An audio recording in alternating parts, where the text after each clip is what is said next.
What's going on, everyone? TomGorian here, and welcome back to another race of RFL Season 2 for F1 2018 on the Xbox One. Today we are here for round number 7 of Season 2, the Canadian Grand Prix, and heading into this race I needed to score. There is no other way about it. I had not finished 3 races out of the first 6, including the 2 reruns at Baku. I didn't finish Spain, I didn't finish Australia, and I didn't finish China. So if I wanted to have any chance of getting a high position, of either contending or just getting a high position for the championship, then I needed to score in this race. And basically this stage of the championship is probably going to be the best period of races for me, because these next couple of races are going to be really good for me. I really love racing around Canada, and then we've got France next week. I love France on this game. Then we've got Silverstone and Austria and Germany all after these races. So basically, if you watched this race, well, qualifying is going to be dry, but the race will be heavy rain for the first part of the race. So basically I just wanted to build my pace up. That's why on this section of the video, the qualifying section, you're going to be seeing me running on all 3 tyres, the super softs, the ultra softs and the hyper softs, before we get to the race. It doesn't really make a difference since it's going to be heavy rain, but we basically did our first run on the super soft tyres and we did a 1 minute 10.3. So basically, since the super soft are the hardest tyre of the circuit, we're going to go out again. We are currently in 6th place and we improved by 5. Yeah, we improved by 5 temps there on our first super soft run. So now heading, well, on the second super soft run, excuse me. Now heading in towards our first ultra soft run, and we go even quicker. I think 7 temps on the ultra soft tyres. And now here we go into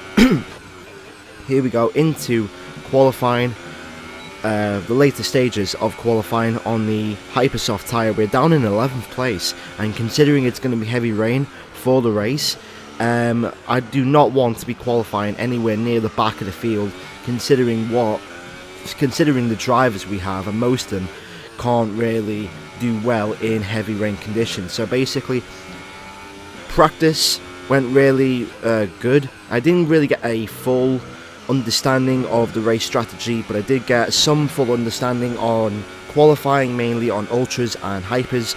Basically my pace, I don't know, I just seem to be really slow compared to the top 3, top 4, and basically either half a second or a full second slower than the top 5 guys on the same tyre. So as we head in towards the hairpin, we are, what is that, 7 temps quick? I'm not really sure, but we're green. We're not going purple. I think we were purple in the first sector before the start of sector number 2. So heading in towards the long straight, the setup that I have is more based on the wet race than dry qualifying. But heading in towards the chicane, you can gain a lot of time through here if you nail it perfectly, like I've done. And with 2 minutes and 4 seconds, we go across the line, and it's only P7 with a 1 minute 8.5.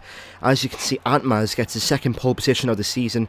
For some reason, him and King Liam have the same time, but I think Antmaz did his first, so he gets pole. Ian Boy and Danny, my teammate, get 3rd and 4th. Armley Juggler gets 5th. Jolly in the Red Bull gets 6th. Vapurcoot's actually behind us, so again, in Canada, we've actually qualified ahead of the 2 Mercedes of Vapurcoot and Active Beacon.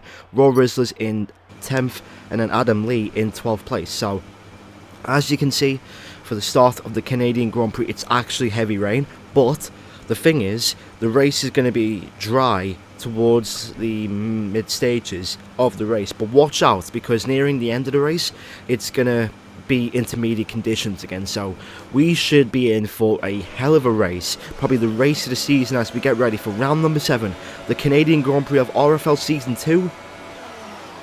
Lights out, away we go. Predictably, everyone gets a slow start. Watch out for Army Juggler there in the Force India. He has a really bad start. We get punted by Active Beacon as we're heading towards turn 1. We're going to dive down the inside of Army Juggler, and we take 6th place with the Red Bull and Ian Boy just ahead of us. And in this stage of the race, I'm just taking it slow.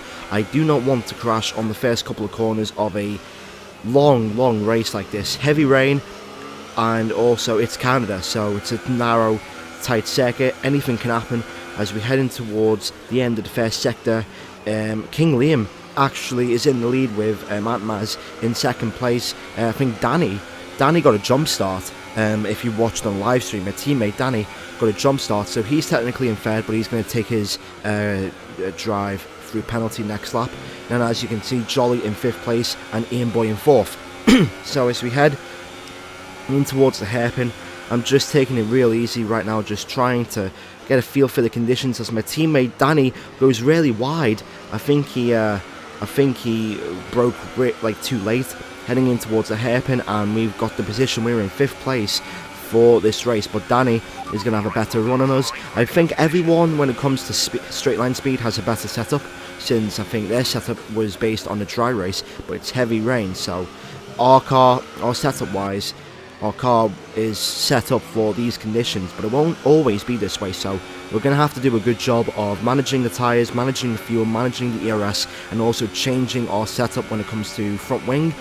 So now lap 2, and as you can see, UK Dark Predator in the Sauber is going to try and go down the inside in towards the chicane. That doesn't work, but we get a really bad exit as we head in towards lap 4, and again the Dark Predator has a great run in towards the outside of the corner, and he track extends a little bit, but I don't think he got a warning or a penalty. So that is Predator into 5th place, and Predator's pace this race has been unbelievable as Fabicoot retires from the race again in Canada. He retired last season, and now this season Canada just hasn't been good to him, and a safety car's came out, so we're going to change into intermediate tyres because the conditions looks like to be intermediates. And as you can see, I'm looking at my telemetry.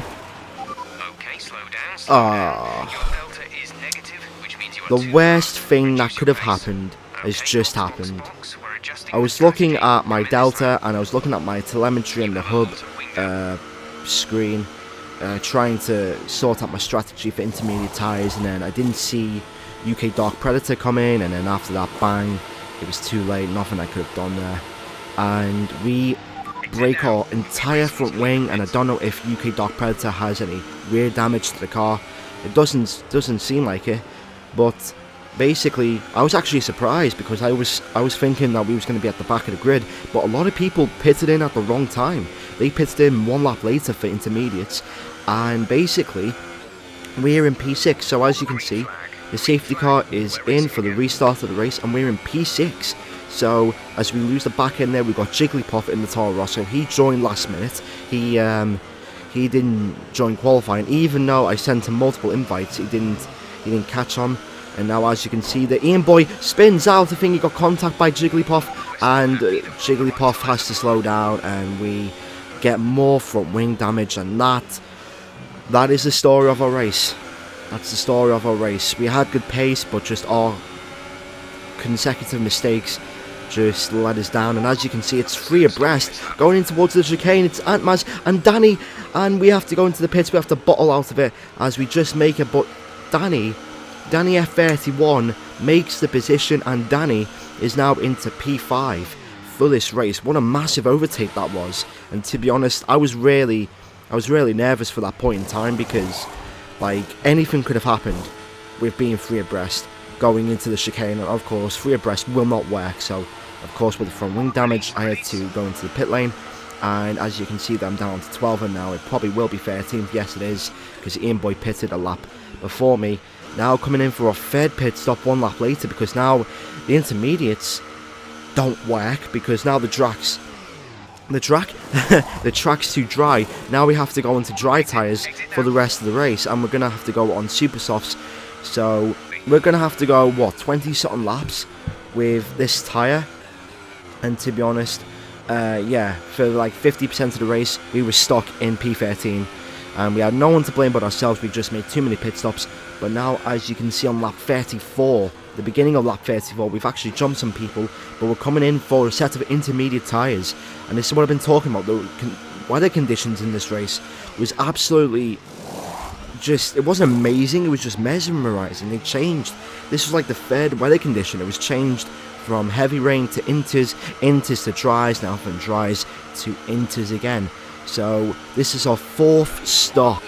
Our 4th stop in this race, and we are basically in the top 10, believe it or not. So coming on the last lap, King Liam wins again his 4th consecutive victory of the season. He's running away with this championship. And as you can see, Raw Rizzlers has decided to hang on the super soft tyres, but to be honest, that's a massive mistake because he's lost the back end and it's just too wet for him. And there we go, we get P8. As you can see, Active Beacon has done an okay job for Mercedes. He's going to finish in P7, but I think we will be in P7 thanks to penalties from other drivers. So heading in towards the final chicane, as you can see, ERS is turned to high. Across the line, it's been a hell of a race. It's going to be P7 for the Canadian Grand Prix after 4 pit stops, a penalty, and multiple weather condition changes. We started in 7th. We actually came through the field to 5th place, dropped back to 6th, then back to 13th, and then we finished back in P7. So honestly, I'm a little bit disappointed with the race, knowing that I had the pace to get a higher position, but it was just my actions and my behaviour in safety car conditions and just being too close to the field. I think that's what really cost me.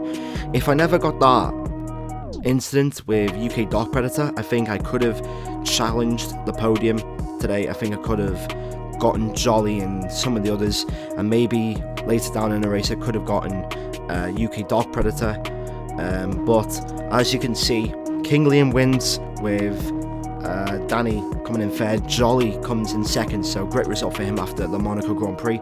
And that is that for the Canadian Grand Prix. Predator comes 4th, Jigglypuff 5th, Ian Boy 6th, and then it's Active Beacon in 7th thanks to penalties, Raw Rizzlers 8th, Level Red Devil in 10th place. So that's it for the Canadian Grand Prix. Thanks for watching. Make sure to leave a like, comment and subscribe. We scrap more points finishes as we head into France. Thanks for watching, and I'll see you in the next video. Goodbye.